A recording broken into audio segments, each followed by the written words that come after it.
9:22 a.m. D-Day. It was a soft-breezed spring morning on the Pirrawee Peninsula north of Sydney. Bright yellow native wattle lined the winding coastal road. Jacarandas blossomed lush purple against a cloudless blue sky. Chicks warbled adorably in their nests.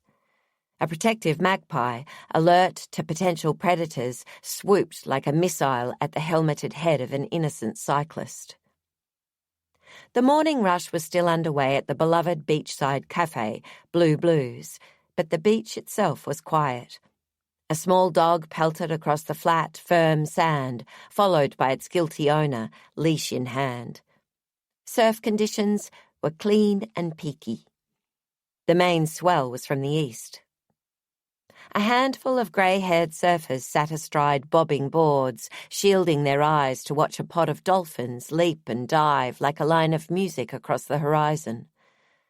Just past the point, unseen by the surfers, a whale ferried her rambunctious firstborn calf through the coastal waters of the Humpback Highway. At Pirrawee's beachfront park, a circle of new mothers sat cross-legged on picnic blankets, cradling tiny babies and speaking plaintively of sleep schedules, while a nearby Tai Chi class of senior citizens painted invisible rainbows in the air, smiled at the babies, and remembered their own. Then, a sudden discordant flash of noise and movement. Footsteps pounded like galloping racehorses. The new mothers clasped their babies close as a pack of teenagers ran through the park. Not really a pack. They were not wolves, and there were only 6 of them, 3 girls and 3 boys. It just seemed like more. Their legs were so long, their emotions so seemingly outsized. They bolted down the concrete steps and onto the beach, where they collapsed on the sand, shrieking as if they'd reached safety or crossed an invisible finish line. They were empty-handed except for one boy who hugged a laptop to his chest. One of them burst into tears, or laughter. It was hard to tell. It seemed possible they were drunk. The high school where these students were enrolled, and where they should have been at that time, was a 10-minute walk uphill from the beach. Students were pouring noisily out of classrooms like concert-goers attempting to leave a venue. They clogged the hallways and stairwells. It was Tech-Free Tuesday, so everyone was being discreet about their device usage. Mrs. Lottie Wang, Pirrawee High's administrator and executive assistant to the principal, sat at the reception desk sorting the mail.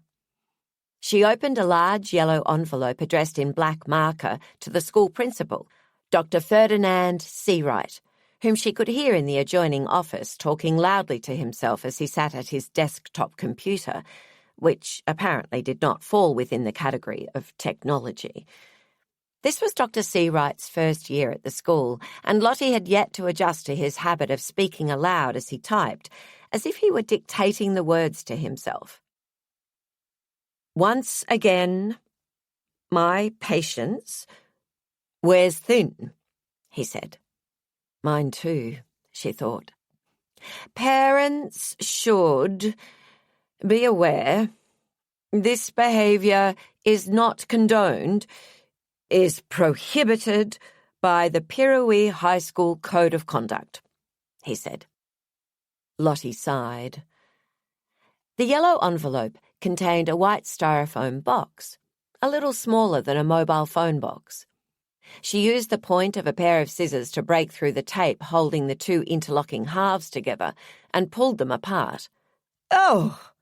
She recoiled. A realistic-looking replica of a man's finger, complete with a few black hairs and a nicely filed fingernail, was nestled in a rectangular cutout cavity in the bottom half of the box.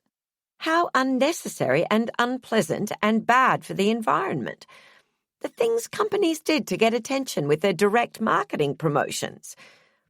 She looked for the accompanying letter, which she expected would say something clever, like, point your students in a different direction.